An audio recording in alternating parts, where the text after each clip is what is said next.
Cette semaine, dans le Macronomètre, nous allons évaluer la taxe sur les géants du numérique, appelée aussi taxe GAFA, avec une note de 4 sur 10.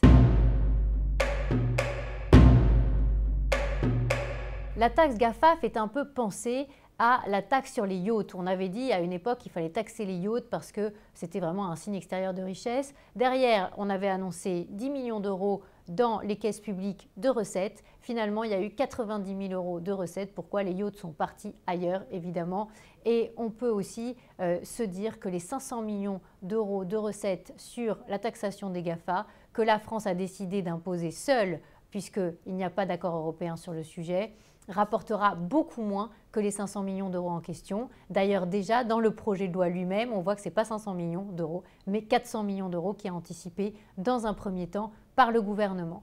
Pour éviter de taxer les boîtes françaises, les entreprises françaises du numérique, le gouvernement a mis finalement un minimum de chiffre d'affaires en France et à l'international pour que nos entreprises soient les moins touchées possibles. 25 millions d'euros de chiffre d'affaires en France, 750 millions de chiffre d'affaires à l'international.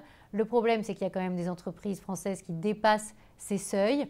On pense notamment à Criteo, par exemple, mais d'autres entreprises aussi pourraient être concernées. Et puis, il y a un effet qui peut intervenir, c'est cet effet de seuil, que certaines entreprises françaises vont s'empêcher de grossir, de finalement atteindre ce niveau-là de chiffre d'affaires en France ou à l'international pour ne pas être impactées par la taxe GAFA. On sait à quel point les effets de seuil en France sont importants. Par ailleurs, cette taxe est une taxe sur la production puisqu'elle taxe le chiffre d'affaires et non pas le résultat. Et là aussi, c'est un problème puisque ça fait des années qu'on dit qu'il faut réduire le nombre de taxes sur la production. Et bien là, on en rajoute une spécificité française puisque les autres pays européens ne l'appliqueront pas. La Suède ne s'y trompe pas, elle ne veut pas appliquer ce genre de taxe dans son pays. Pourquoi? Parce qu'elle est déjà pas mal de licornes dans le domaine du numérique qui dépasse 1 milliard de chiffre d'affaires annuel.